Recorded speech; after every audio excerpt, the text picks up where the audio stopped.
What's up everybody? Damon here, and in today's gaming news, more bad news for E3, lots of new info on the Legend of Zelda Tears of the Kingdom, good news for Microsoft, and frustration for MultiVersus players. Yes, there are still a few of those out there. This is your Daily Fix.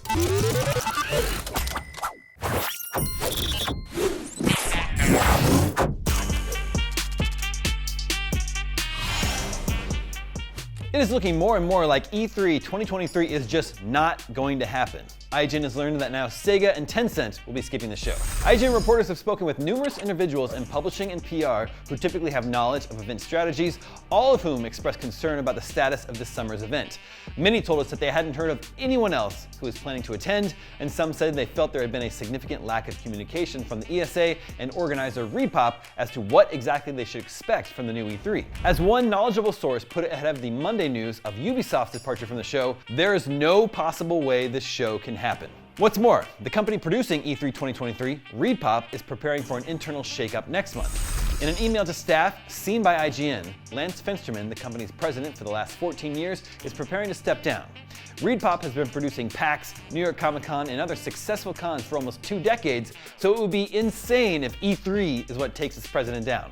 How can you mess this up? E3 is a long-running, established event that millions of gamers look forward to. This should have been a layup for a company with Repop's experience. So E3 is supposedly just 2 months away.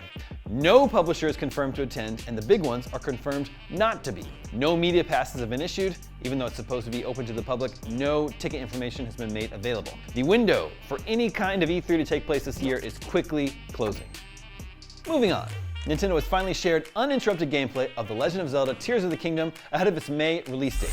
The new footage showed off 4 new abilities for Link, a closer look at the Sky Islands we've seen in all the trailers, weapon durabilities return, and a lot more.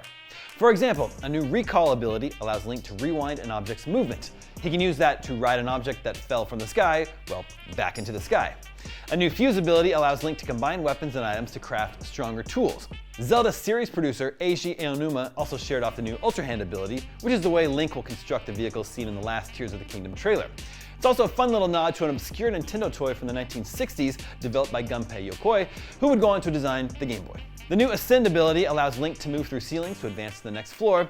And finally, Aonuma confirmed that Tears of the Kingdom has wrapped development ahead of its May 12th release date. Oh, and there was one more thing. Nintendo has announced that Tears of the Kingdom is getting a limited edition OLED Switch console. The limited edition will be released slightly earlier than Tears of the Kingdom itself on April 28th. Note that it does not come with the game installed or in the box. A limited edition Pro controller was also announced, featuring a black and white design, again decorated with gold patterns and a Triforce in the background. Completing the collection, there's a Tears of the Kingdom themed carrying case for the console. These will both launch alongside the game on May 12th. Moving on from Nintendo, the Japan Fair Trade Commission, or JFTC, has approved Microsoft's acquisition of Activision Blizzard after its review concluded that the deal was, quote, unlikely to result in substantially restraining competition. The JFTC's decision to not challenge the merger will come as welcome news to Microsoft, as it campaigns to convince regulators in holdout countries, including the United States, that the deal will not harm competition or increase costs for consumers. Last week, the UK's Competition and Market Authority, CMA, softened its stance on the merger. However, a final verdict from the CMA, which is viewed as one of the greatest potential roadblocks to the deal's completion, isn't due until the end of April. And finally today, Player First Games, the developer behind MultiVersus, confirmed that players who spent money on the game throughout the open beta will not get a refund. Now, yesterday it was announced that MultiVersus would shut down its online features on June 25th and will aim to launch the full game by early 2024.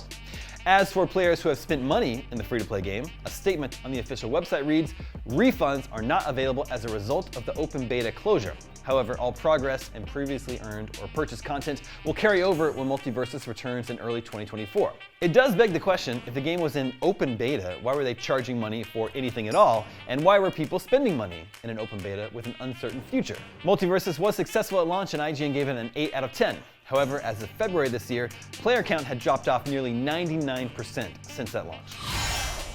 And that is your Daily Fix for Tuesday, March 28th. Now that you're caught up on the news, check out the latest trailer for Final Fantasy XVI.